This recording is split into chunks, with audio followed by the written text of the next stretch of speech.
The rattlesnake's warning came seconds too late as Katherine Jones stumbled in the rocky terrain, her dress catching on the jagged edge of a boulder. She'd been foolish to take the shortcut back to her homestead as dusk settled over the New Mexico territory in the summer of 1875, but the storm clouds gathering on the horizon had prompted her decision. Now, with a twisted ankle and miles from home, she realized her grave error as the first fat raindrops began to fall. "Damnation," Katherine muttered, testing her weight on the injured foot and wincing. The sky opened up suddenly, drenching her in seconds. The thin cotton of her dress clung to her skin as she limped forward, seeking shelter beneath an outcropping of rock. The fever came on quickly after that. By the time she managed to drag herself the remaining distance to her small cabin, her skin burned with an unnatural heat. Katherine barely made it inside before collapsing onto her bed, still in her sodden clothes, consciousness slipping away as thunder crashed overhead. When she woke, it was to the gentle pressure of a cool cloth on her forehead and the shadow of a man sitting beside her bed. Katherine tried to sit up, but strong hands guided her back down. "Easy now, Mississippi. That's quite a fever you've got." Through the haze of her illness, Katherine focused on the stranger's face. Rugged and sun-worn, with kind blue eyes beneath the brim of a well-used Stetson. A cowboy, though not one she recognized from the nearby ranches. "Who are you?" she croaked, her throat painfully dry. "Ross Garrison, madam. I was passing by when I noticed your door hanging open in the storm. Found you burning up something fierce." He dipped the cloth in a basin of water, wrung it out, and placed it back on her forehead. "Been sitting with you since nightfall. It's nearly morning now." Katherine attempted to process this information through her fever-addled mind. A strange man had entered her home, undressed her down to her chemise, and watched over her through the night. Under normal circumstances, she would have been mortified, but she lacked the strength to feel anything beyond gratitude. "Thank you," she whispered. "You need to drink something." Ross helped her sit up slightly, supporting her back with one arm while bringing a cup of water to her lips with his free hand. "Small sips now." Katherine obeyed, the cool water a blessed relief to her parched throat. When she'd had enough, he eased her back down and resumed his vigil by her bedside. "The nearest doctor's in Silver Creek, 2 days' ride from here," he explained. "I didn't want to move you in this condition, but if your fever doesn't break by noon, I'll have to risk it." "No, doctor," Katherine protested weakly. "Can't afford it." Ross frowned, but didn't argue. Instead, he asked, "You got any willow bark? Or yarrow?" HERB cabinet. "Kitchen." He nodded and disappeared from her line of sight. Katherine closed her eyes, listening to him moving about her small cabin. The fever made everything seem distant and dreamlike, but she registered the sound of water being poured, the clinking of her porcelain cups, the steady thud of his boots against the wooden floor. When he returned, he was carrying a steaming cup that smelled bitter and medicinal. "My ma was half Cherokee," he explained as he helped her drink the concoction. "Taught me a thing or two about healing herbs before she passed." The tea was vile, but Katherine forced it down, trusting this stranger with her care because she had no other choice. Afterward, exhaustion claimed her once more, and she drifted into a fitful sleep. She woke periodically throughout the day, always to find Ross Garrison at her side, ready with water or tea or simply a cool cloth for her burning skin. In her more lucid moments, she wondered why a passing cowboy would stop to help a woman he didn't know, but she was too weak to question him directly. As evening approached, Katherine's fever finally broke. She woke to find her nightdress soaked with sweat, but her mind was clearer than it had been in what felt like days. Ross was dozing in the chair beside her bed, his chin resting on his chest, hat tilted forward over his eyes. "Mr. Garrison?" she called softly. He startled awake immediately, straightening in the chair. "Miss Jones. How are you feeling?" "Better, I think." "The fever's broken." She tried to sit up and was surprised to find she had the strength to do so. You've been here all this time? Couldn't very well leave you to fend for yourself. He stood and stretched, revealing his considerable height. Think you could manage some broth? I put a pot on earlier. Katherine nodded, suddenly aware of the hollow feeling in her stomach. That would be wonderful, thank you. While Ross went to the kitchen, Katherine took stock of her situation. She was an unmarried woman living alone on a homestead claim, with a strange man in her house who had seen her in a state of undress and vulnerability. It wasn't proper by any stretch of the imagination, but she couldn't bring herself to care about propriety when he had likely saved her life. He returned with a bowl of simple broth, helping her position herself against the headboard before handing it to her. Careful, it's hot. Katherine sipped the broth slowly, savoring the warmth and salt. You still haven't told me what brought you to my door, Mr. Garrison. Ross took his seat again, rubbing the back of his neck. Was heading to Silver Creek looking for work. Took the North Trail and saw your cabin. Then the storm hit, and I noticed your door swinging open. He shrugged as if it were nothing. Anyone would have done the same. Not anyone, Katherine argued softly. Most men would have kept riding, especially in that storm. Ross looked uncomfortable with her gratitude. Well, I'm glad I was passing by when I was. He cleared his throat. You live out here all alone, Miss Jones? Katherine, she corrected him. And yes, this is my homestead claim. My father died last winter, and I'm proving it up on my own. Ross's eyebrows rose in surprise. That's a mighty difficult task for anyone, let alone a woman on her own. There was no judgment in his tone, only admiration, which Katherine appreciated. Too many had told her she was foolish to try maintaining the claim after her father's death. I manage, she said simply. Or, at least, I didn't till yesterday. What happened, if you don't mind my asking? I was returning from Silver Creek with supplies when the storm caught me. Twisted my ankle on the path and got soaked through before I could reach shelter. She glanced down at her foot, which was swollen but not as painful as before. Foolish mistake. Happens to the best of us, Ross assured her. But you shouldn't be out here alone. It's not safe. Katherine bristled slightly. I don't have much choice, Mr. Garrison. This land is all I have left of my father, and I intend to keep it. Ross held up his hands in a placating gesture. I meant no offense.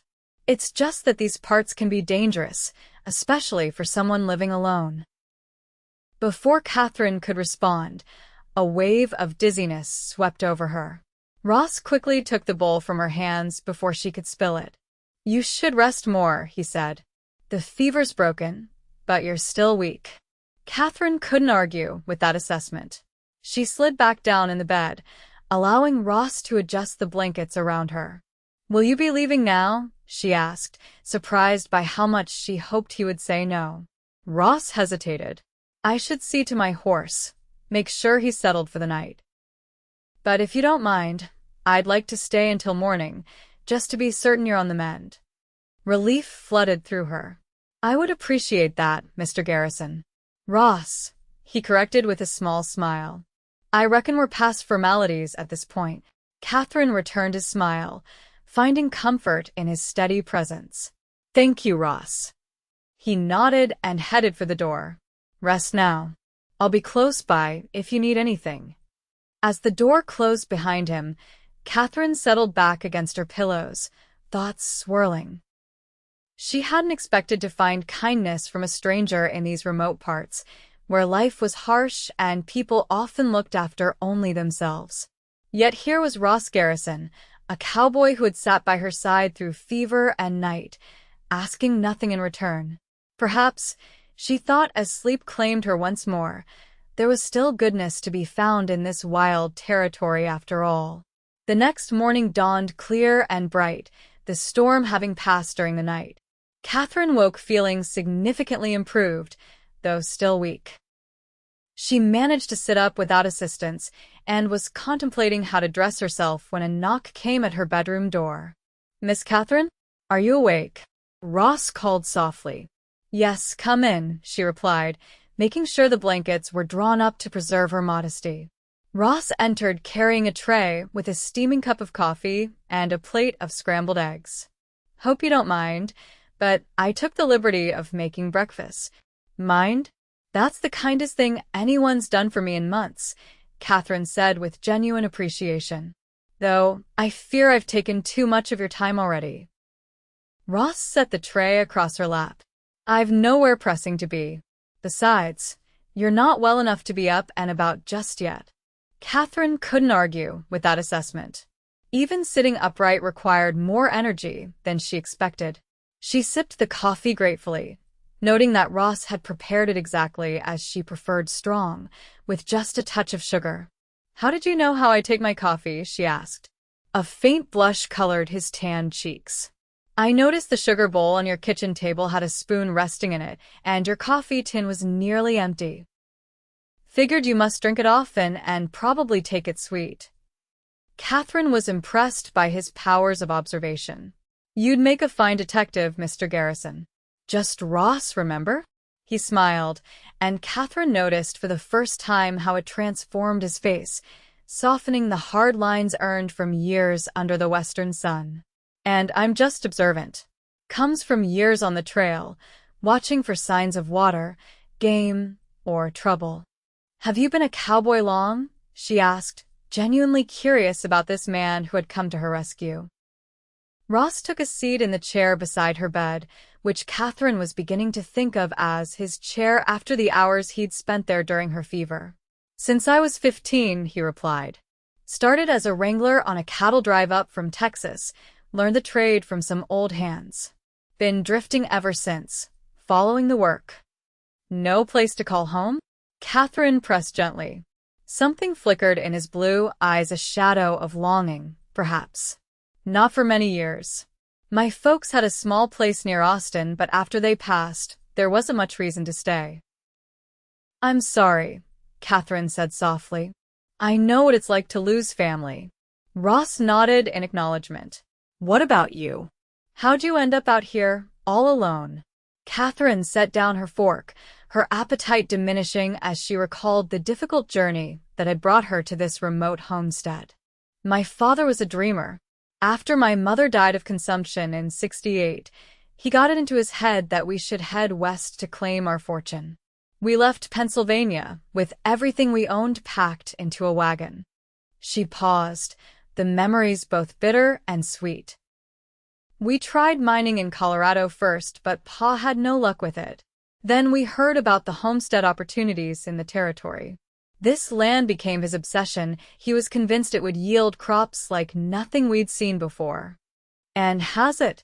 Ross asked, glancing toward the window where the harsh New Mexico landscape stretched toward the horizon. Katherine laughed, though there was little humor in it. "Hardly. The soil's poor, water's scarce, and the weather's unforgiving. But Pa was determined. We built this cabin, dug the well, cleared what fields we could. Then last winter, he caught pneumonia." She didn't need to finish the story.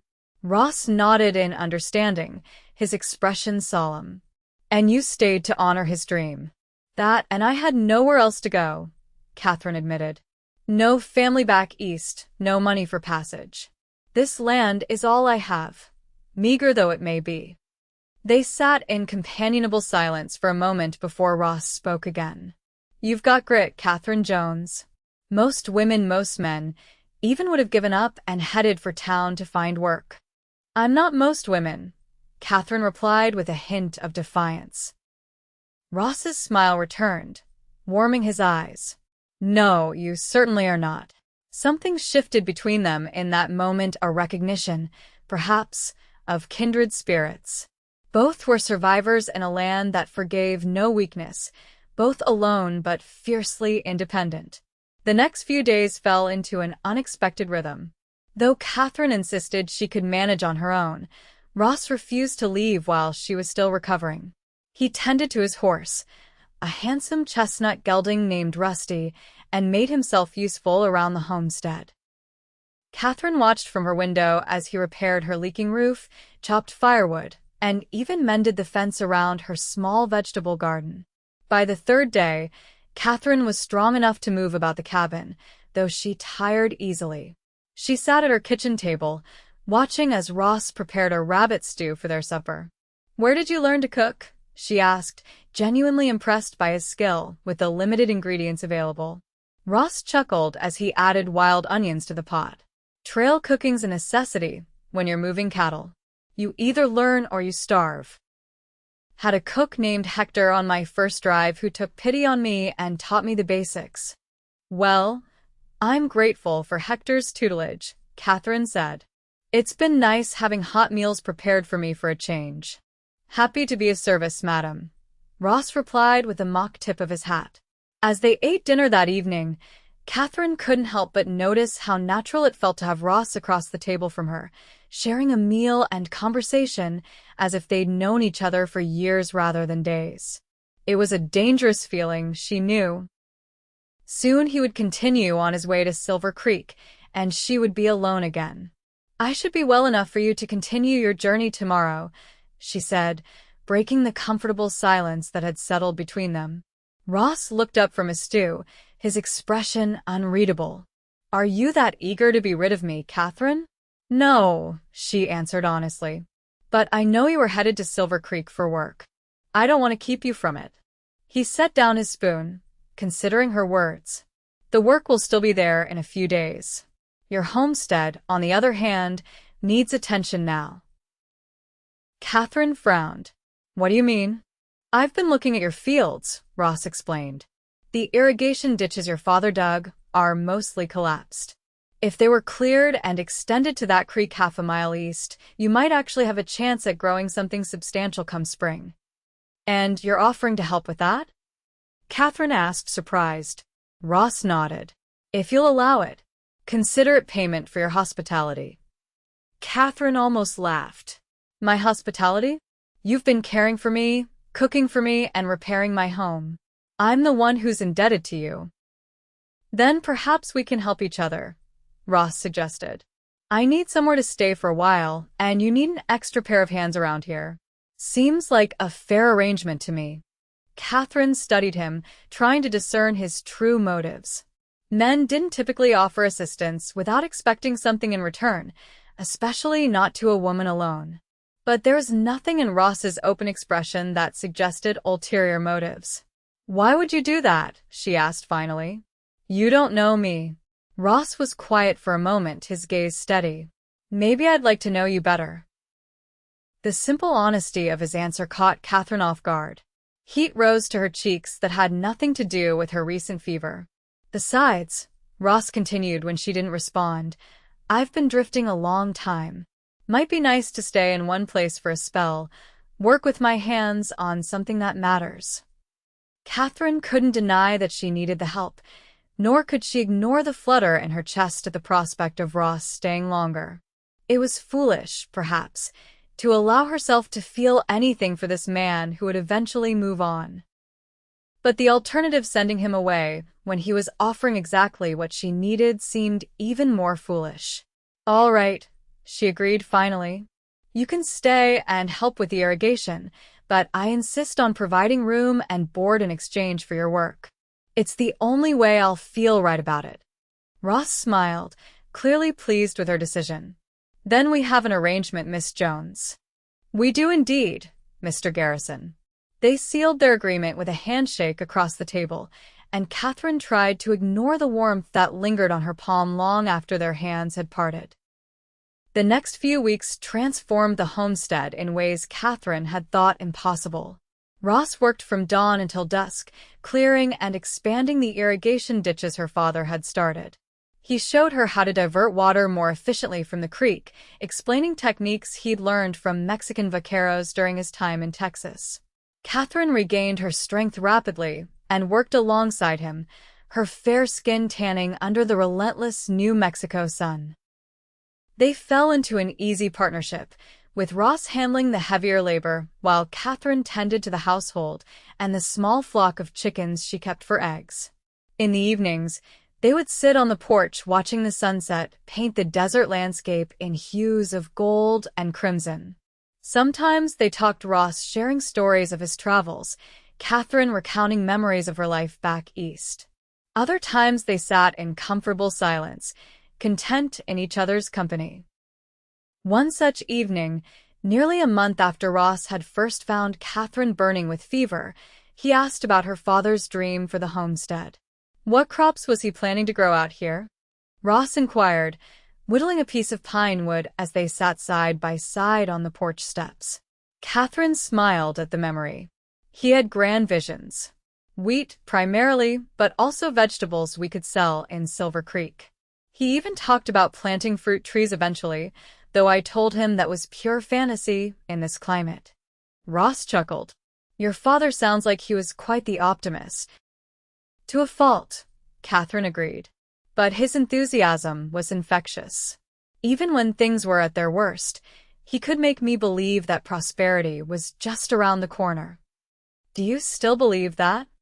Ross asked, his hands stilling on his carving. Katherine considered the question seriously. I did lose faith after he died. The winter was harsh, and I was alone with dwindling supplies and no clear path forward. She looked out at the land they'd been working, already showing signs of improvement. But now, I'm starting to think maybe he wasn't entirely wrong. Not about growing fruit trees, mind you, but about making something worthwhile here. Ross followed her gaze. The land has potential.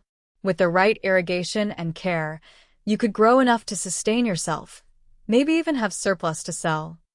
We've accomplished more in a month than Pa and I did in a year, Katherine admitted. I'm grateful for your help, Ross. He turned to look at her, his expression suddenly serious. Katherine, there's something I need to tell you. Her heart skipped a beat at his tone. What is it? I received word from Silver Creek when I went for supplies yesterday. The cattle operation I was heading to work for has already filled all their positions. There's no job waiting for me there anymore. Katherine wasn't sure how to respond. Part of her was selfishly glad that Ross had no immediate reason to leave, but she also knew how important finding work was for a man like him. I'm sorry to hear that, she said finally. What will you do now? Ross seemed to be choosing his words carefully. That depends largely on you. On me. He set aside his whittling and turned to face her fully. I've been thinking about what you said, about your father's dream for this place. I believe it could work, Katherine, but not as a simple homestead. This land would be better suited for raising cattle than crops. Katherine's brow furrowed in confusion. But I don't have cattle, or the means to acquire them. I do, Ross said. Or rather, I have connections. I've saved most of my earnings over the years, and I know ranchers in Texas who would sell me a small starter herd at a fair price.